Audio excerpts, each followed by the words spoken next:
Answer the motherfucker. YouTube. YouTube. Yeah. W fucking crime time. Crime time. W fucking crime time, man. All right. The 14-year-old This 14-year-old mysteriously reappears 9 months after missing her bus. The case of Abby Hernandez. Hey, I know this shit just confused y'all like it confused me, but we're gonna get right into this motherfucker, alright?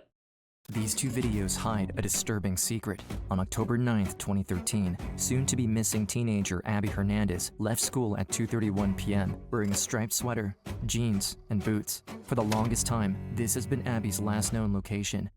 Abby, you're a strong young woman. I believe you're alive, and I know that hope speaks louder than fear. The title make no sense, right? I know, I don't get it. I don't understand. A whole year later, she reappeared at her mother's doorstep, wearing the exact same clothes. Missing teen Abigail Hernandez returned to her mom's house. Is this a clone? This gotta be a clone, my nigga. This can't be real. This gotta be fake. I'm not jacking this. This is not the same person, bro. Somebody cloned her up. But did not give police her alleged kidnapper's name. The 14-year-old was allegedly strapped to a bed, tortured with a stun gun, and forced to wear a shock collar. But what's even stranger is that, after she returned, the public's reaction wasn't relief, but anger. Was the child held prisoner 9 long months? Was that for real? Sounds like Abby's a punk teenager who ran away. Doesn't sound like she's in any danger. Bro, what? Are they trolling me right now? Am I getting trolled? So you telling me you disappear for a whole year,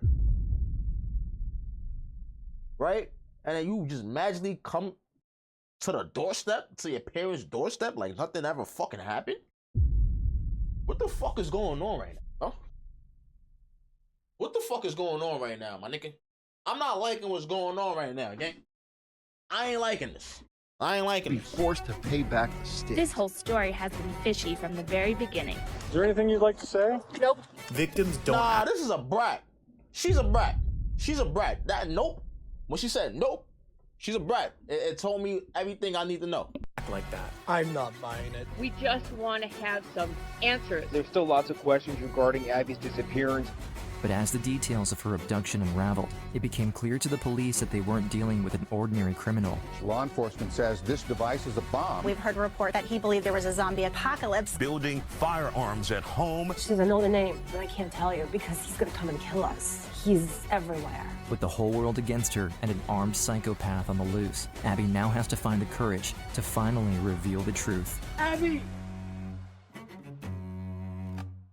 What the fuck is going on? It's October 9th, 2013. 14-year-old Abby Hernandez is heading home after a long day at Kenneth High School. She walks with a slight limp because her new boots, an early birthday present from her mother Xenia, are making her feet sore. But she's looking forward to her party, coming up in only 3 days. Once she finally reaches the schoolyard, she sees the bus pulling away. With no one to pick her up, she starts the long walk home. 2 hours later, Xenia returns from the hospital where she worked to find her house empty. This was unusual since her youngest daughter never did anything out of the ordinary without first calling or texting her. Abby always has been very kind, always loved animals, a little bit of a tomboy, very cheerful, happy. I was worried, but she should be somewhere. You know, she probably is at school with her friends. I was like, okay, I'll go to school. This shit hurt in my brain and too. The librarian says I saw her leave. And that's when I got very worried. She had an injury, broke her leg, appendicitis, who knows, like got hit by a car. I called the hospital at that time. I said, no, they have not seen her. I'm not gonna lie, if she burst her appendix, hey, you don't want to burst your appendix. I'm telling you now. That did not happen to her, trust me. Most people would immediately think that Abby ran away, but Xenia knew her daughter and never even considered it. On the contrary, with Abby's birthday coming up in only 3 days, it seemed impossible that something like this could happen. She was very enthusiastic about it. We were planning a whole big party to have friends over. She called Abby's best friend, who told her that, mere minutes before she left, the two snapped a selfie together and that nothing seemed wrong with Abby. That was the last known picture of her, was the picture her and I took together in science class. I gotta tell you, she faced problems. She didn't run away from them. Even the police officers Xenia talked to when she declared her daughter missing agreed that it didn't seem like she ran away. She was very family-oriented, close with her mom. We just didn't see anything that was suggestive to us that something she had done had caused her disappearance. Classic teenage girl. That's what she appeared to be. Within hours, Abby's disappearance made local news and shocked the community. After all, New Hampshire is the second safest state in the country, and the last high-profile abduction there dated back to 1986. We are also following new developments in the search for a missing teenager from Conway tonight. The search ramped up incredibly fast. The Conway police started, the Attorney General's office got involved, the FBI, state police, basically created a dragnet in the North Conway area looking for Abby Hernandez. Wait, so my thing is, if all these people got involved, they never caught the motherfucker? So the nigga outplayed the cops. The nigga outplayed the FBI, the cops, the sheriff's department, the detectives, everyone. This nigga's a demon. This nigga's him when it comes to shit like this, bro. But do we even know if she even got kidnapped, my nigga? This is the thing that is busting my scalati. Okay, it's busting my mata, because I don't even know, bro. I'm lost. Following 3 days of relentless search, Abby's birthday loomed in, and the Conway community came together to hold a vigil for the missing teenager. Happy birthday to you. I miss you so badly, and Sarah and I think about you all the time. And we want you back with us, please, and we love you. We miss you. We spoke exclusively with Abby Hernandez's mother last night. She says she sees Abby in her dreams and doesn't want to wake up because... Oh, that's smart. What if she was the mastermind of this whole shit? She was on her Tariq St. Patrick shit. Like in Power, when the nigga planned his whole kidnapping. Yo, bro, what if she did that? But the thing is, here's my thing, right? Why would she do that and make no type of money out of it? Yo, if that was my kid, bro, I would smack the dog shit out of my son if he ever do no stupid shit like that. And I'm the person who always tell me myself I will never hit my kid. But I'm not gonna lie, he do some dumb shit like this, bro. I'm over here crying to the press like, come back. And you over here walking to my fucking front door. And a year from now, nigga, what the fuck, motherfucker? What the fuck happened? Where have you been? Where have you been? Real shit. That's when this nightmare returns. She couldn't have known then, but Xenia's words mirrored her daughter's situation all too well. It began 3 days earlier, when Abby was walking home from school. Halfway through, a car stopped beside her. The driver leaned over and pointed at her slight limp before asking her if she'd like a ride home. Feeling the blisters on her feet, the young teenager reluctantly accepted. I just feel so bad that I got in the car. You were 14. You were a child. Yeah. But I try to tell myself. As soon as they reached town, the driver sharply turned towards an isolated parking lot. I definitely got a gut feeling that something's wrong. So I said, you know what? I actually live really close to here. I think I can walk. I unbuckled my seatbelt. He kind of straightened his legs, and he was digging for something. Then I saw a gun. Under duress, Abby was handcuffed and blindfolded. As they drove off, the man kept shoving her down underneath the dashboard to hide her from any passerby. She tried to push him back, but things escalated quickly. I felt this stammering pain in my leg, and I thought, oh my God, I've been shot. I did not want to die. Despite her fear, Abby kept fighting back, but each time she pushed him away, the pain in her leg amplified. That's when she realized that she wasn't being shot at, but shocked repeatedly with a stun gun. Powerless, she tried to reason with him instead. I said, I don't judge you for this. If you let me go, I won't tell anybody. And I asked him, are you gonna rape me? And he told me, call me master. The fuck type of weird nigga this nigga is? Call you master? What the fucker?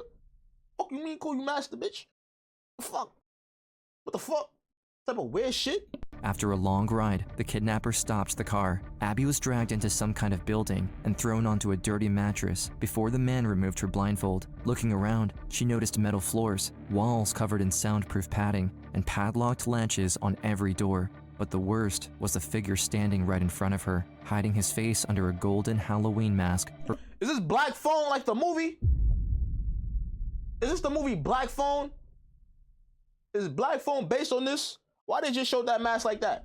Her captor proceeded to chain each of her limbs to metal bars surrounding the mattress. And then he put like a t-shirt over my head and then a motorcycle helmet over that. They say if you try to scream or try to escape or make any effort to escape, there will be consequences. I can blow your brains out. I can slit your throat right open. The next 3 days are difficult to describe. Stuck in a constant loop of abuse and torture, Abby had to live through a nightmare surpassing anything she could have ever imagined. He played heavy metal music really loud, and I was gagged and everything. I didn't know if it was day or night. And I remember praying to God, and I remember I never said, like amen in my mind. I never wanted to end my prayers because I didn't want God to leave me. The search for Abby continues again tomorrow morning. He eventually told me that I was on the news. Everybody was looking for me. He said, I'm gonna let you see it. He held his phone around me and he let me watch the press conference where my mom was looking for me. That's when I really wanted to cry. And we want you back with us, please. I think maybe that's when I did cry for the first time there. And nobody knows where you are. Nobody knows what you're going through. Right. Abby's horrifying ordeal continued for almost 2 weeks until her captor asked her to write a letter to her mother, convinced that this was the only way the police would ever stop looking for her. His instructions were to make it look like she had run away, but Abby had other plans. Seeing this as her only opportunity to contact the outside world, the teenager attempted to carve a small message on the back of the page using her fingernails. They said, help, is kidnapped. Oh, she's a smart female. Smart woman. Hey, that's a smart one right there. I ain't gonna lie. Smart. He didn't see this? Yeah, he didn't see you do that, man? What the fuck? I thought, oh my God, I'm gonna die tonight or I'm gonna escape somehow. He said, I found your messages, and I just felt my heart sink. Oh, GG's. It's like, oh my God, he's gonna kill me. I would've wanted to die right there too. In GTRP, I ain't gonna lie. Yeah, GG's. GG's. The kidnapper seemingly had no intention to kill Abby for the time being, but cruelly punished her nonetheless. He said, I'm thinking of finding something a little more humane for you. He said, I'm thinking of a shock collar. They're like dogs wear. He put it on me, and he held a stun gun to my feet, and it was really horrible. And God! I remember Goddamn! I tried not to scream, but ultimately I had to scream. Probably the most pain I've ever experienced. This is torture. Yeah, it is. I just really wanted to live, though. Here's my thing, though. No. My thing is, I'm gonna keep it a stack. Where's the tears? Where's the tears when it comes to, like what's going on right now? Nah, you don't look like you've been traumatized. She don't, bro. Still hoping that the police would stop looking for Abby if they thought she had run away, the masked man forced the teenager to write a second letter. This time he made me say, Dear Mom, I'm sorry I did this. The letter would take another week to reach Xenia. 1 month after Abby's disappearance, this was the first sign that the teenager was still alive. It was really numbing for the first maybe 4 weeks, and then I received a letter. I can't believe it, and I'm happy beyond belief. And I'm also confused about some of the language. It's her, but it's not her. As any mother would be able to guess, even though she could recognize Abby's handwriting, Xenia couldn't shake the feeling that something wasn't right with the letter's content. Dear Mom, I miss you and love you more than you can imagine. I'm sorry I did this. I've seen the newspaper and TV reports. And to answer your questions, yes, I'm alive. I miss you, Mom, but I won't tell you where I am. The police leaned towards Xenia's opinion too. They even prohibited the information from being relayed to the public for Abby's sake. We were able to confirm her DNA profile on the letter, but how she came to write that letter, nobody was sure. If the victim had somehow been able to sneak a letter out, if she was in fact kidnapped, if her captor knew that, she was at greater risk. Attorney General Jane Young soon realized the letter was their only card. If they hoped to find Abby, they had to risk it, reveal its existence, and ask the public for help once more. We believe that it was, in fact, written by Abby. Someone may now be manipulating her, and her safety is still absolutely in question. The fact that she has the ability to write, send a letter, does that indicate to you that she's maybe all right? Is this a runaway case, an abduction? We are still classifying this as a missing person case. But that press conference had an unanticipated side effect. The public opinion suddenly turned against the missing teenager. There's still lots of questions regarding Abby's disappearance. We just want to have some honest answers. One of the things that we obviously can't control is what that court of public opinion is. I think people have formed very ardent opinions as to what they think happened. Sounds like Abby's a punk teenager who ran away. Doesn't sound Damn.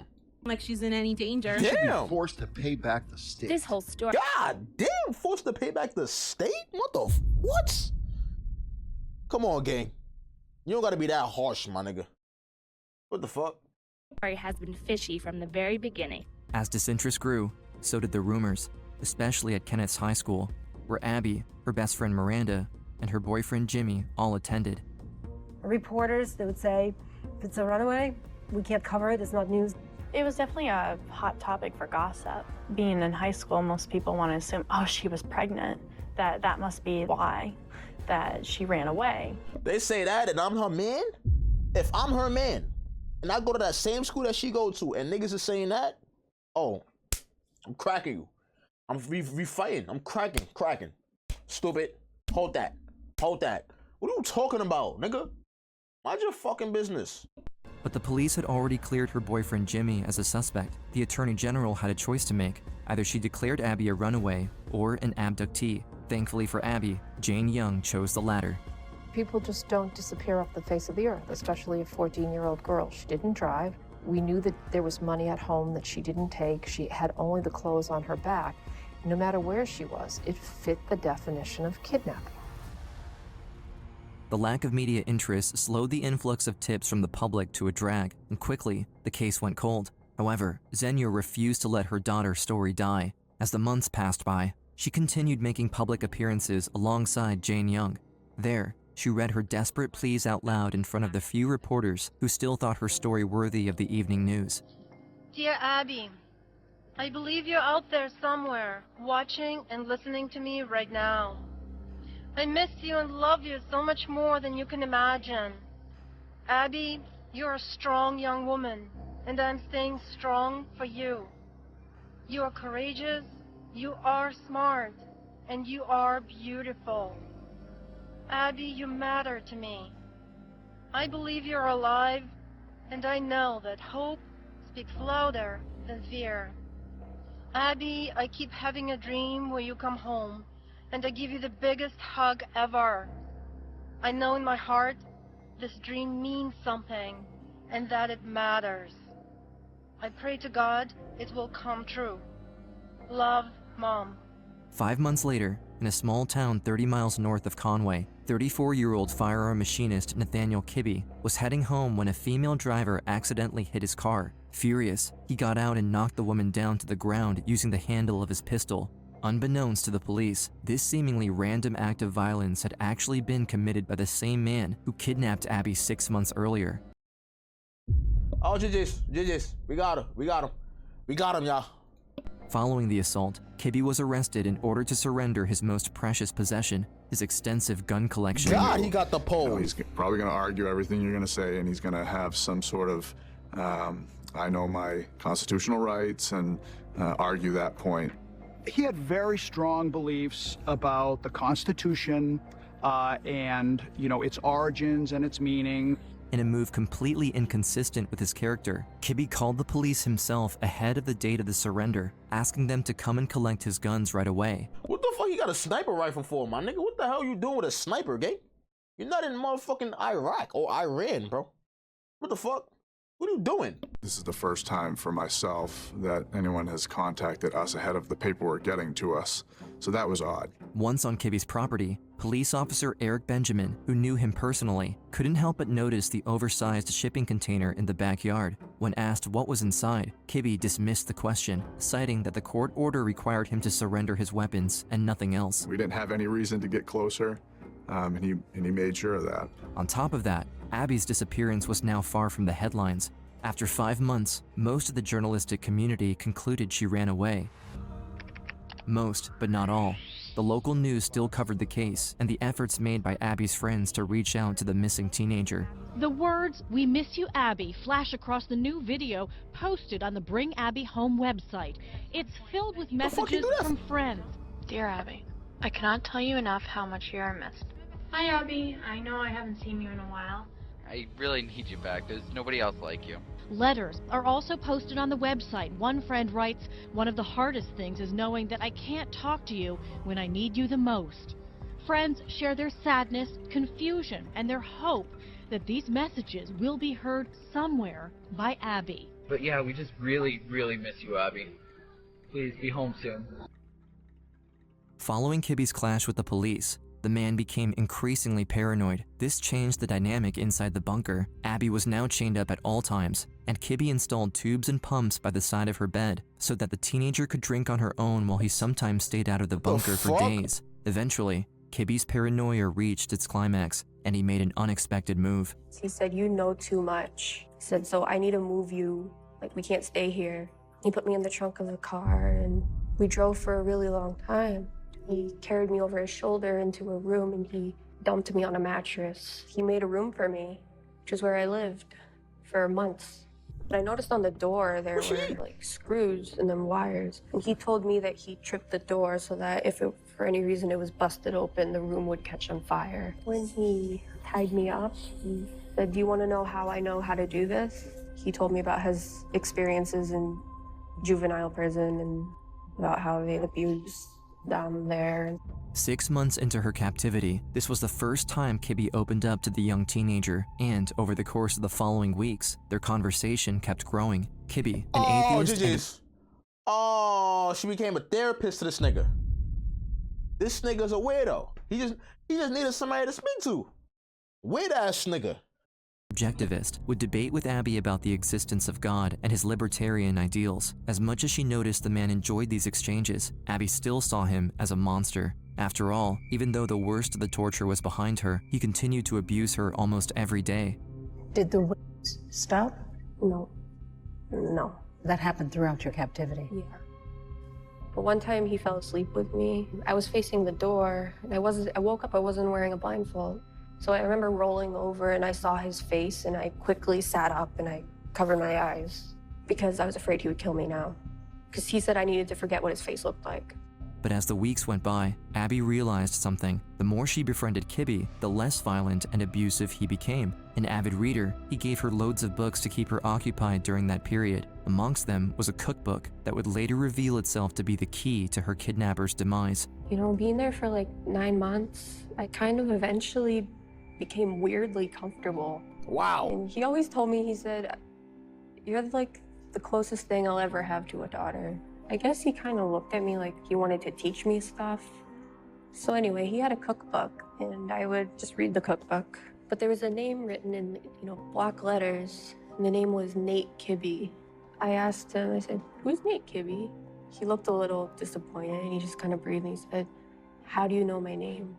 Time went on, and Abby learned a lot more about her kidnapper. Not only did he stop wearing his mask around her, but he also shared more about his disturbing past and beliefs. From Ayn Rand to the signification of the Gadsden flag, Kibby lectured Abby about libertarianism often, and for that reason, she wasn't surprised when he came up with a scheme to strike back at the government he hated so much. Is this nigga printing money? I'm thinking of making counterfeit money, because he said morally, they owe me basically. So he said, let's make some fake money. And part of how I gained his trust, I guess, was, I went along with whatever he wanted to do. As Abby and Kibby spent more time together printing money, his interest in her faded. The abuse didn't stop, but he began seeing sex workers instead most of the time. One of them, 27-year-old Lauren Monday from Nashua, had a peculiar encounter with him. I just felt from him like he needed somebody to talk to, and that's all he wanted to do. He said he's done bad things. Said, we all have done bad things in life. The pair rented a hotel room, but according to Lauren, Kibby didn't even want her services, only emotional support and reassurance. He rubbed my head and played with my hair and rubbed my face until I fell asleep. Do you not, if only people knew who they are in bed with. Yo, bro, do you not know, she must have not knew this nigga was a kidnapper. And that's what's so crazy in this world, bro. Girls would just go to niggas because, they could pay to play, but you don't even know who you dealing with. And that should be so scary, my nigga. It's like, yeah, you don't know, but it's like, when you do know after, it's like, damn, this nigga could have did some crazy shit to me. When she woke up, Lauren found a pile of $50 bills on the table, but no signs of Kibbe. Later that day, she tried to use that money to buy groceries at the local Walmart. The cashier grabbed it and she said, "Yeah, just give me 1 minute." I said, "Okay, no problem." Minutes later, the cashier returned and informed Lauren that the police were on their way because the bill she used was a poorly made counterfeit. Furious, Lauren didn't wait a second. I called him immediately and I swore at him. Okay, I said, you Nigga finesse her. At least told me. How dare you play with my freedom? That nigga like a creep. Even though Kibbe gave her a fake name, she shared his email address and a clear description of his heavily damaged vehicle with the police. I told him, whatever you're making in your damn basement, you better clean it up right now because they are coming for your ass. Damn. JJ's. Unaware of what happened with Lauren, Abby jumped when Kibbe slammed her door open in the bunker, screaming nonsense at the scared teenager. But like she did hundreds of times at this point, Abby kept her cool. She reached out and calmly asked him what was wrong. After 9 months in captivity, Abby knew Kibbe well. She learned how to act around him, how to prevent his outbursts, and even how to soothe him. Her strategy was twofold: listening and staying calm at all costs. No small feat under her captor's constant abuse and torture. If I were going to write a textbook about how victims should deal with abductions, the first chapter would be about Abby. Kibbe quickly explained what happened before telling Abby to get out. As she stepped outside the room, the teenager realized something shocking. Behind the explosive rig door was the first room she had been held in. She had never actually left Kibbe's bunker. When he made her move 4 months ago, he had just driven in circles for hours, only to bring her back in the same place, but in a different section of the bunker. Once inside his actual home, Kibbe removed Abby's shock collar and handed her a black plastic bag. He gave me back my clothes that I got kidnapped in. He said, "I need to get you out of here." One could think that Kibbe would actually move her to another location this time, or even kill her and be done with it. But that's what's so unique about Abby's case. By treating her captor like a human being, she'd put him in a real dilemma. 9 months ago, he likely wouldn't have hesitated to get rid of her, but now, the man had grown attached to the young teenager in his own distorted way. This shift came from Abby's incredible resilience and ability to see the good in everyone, even her own tormentor. She also humanized her captor. She essentially played mind games with this guy and was able to gain his trust.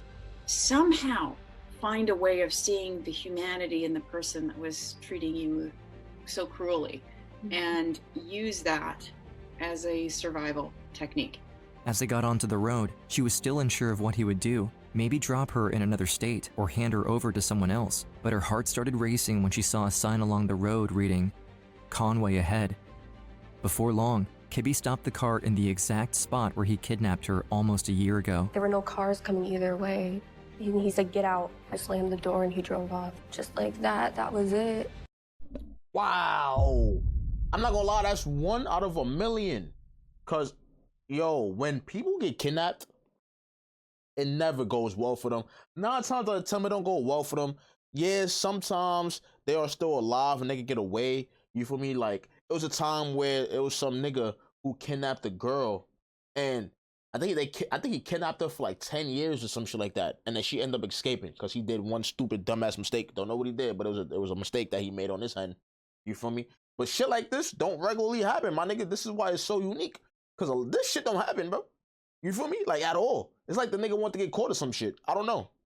Like, I don't know. I looked back on my freedom and it was something that I really wanted to experience again and I really longed for. I remember looking up and laughing, just being so happy. Like, oh my God, this actually happened.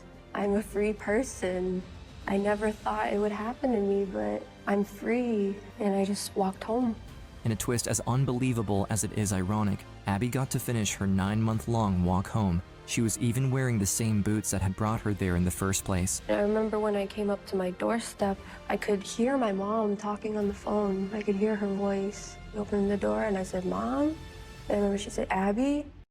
Do you not know how excited? Bro, I know her mom was dumb hype, nigga. Probably started crying even. And then I remember she ran out. It was almost like it was a shock.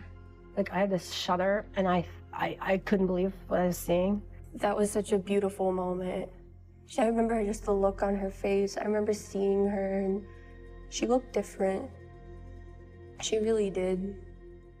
I could see stress, those months of stress in her face. And it kind of killed me a little bit, but I was just so relieved to see her. But things were far from over for Abby. The last thing Kibbe said before releasing her was that, since the civil case against him had been dropped, the police gave him back his guns. If she ever revealed his identity, she could expect him or one of his libertarian friends to come for her in retaliation. Willing to do anything to protect her family, Abby kept Kibbe's name a secret. Her captor told her that he would kill police if they came to get him, that he would kill her family.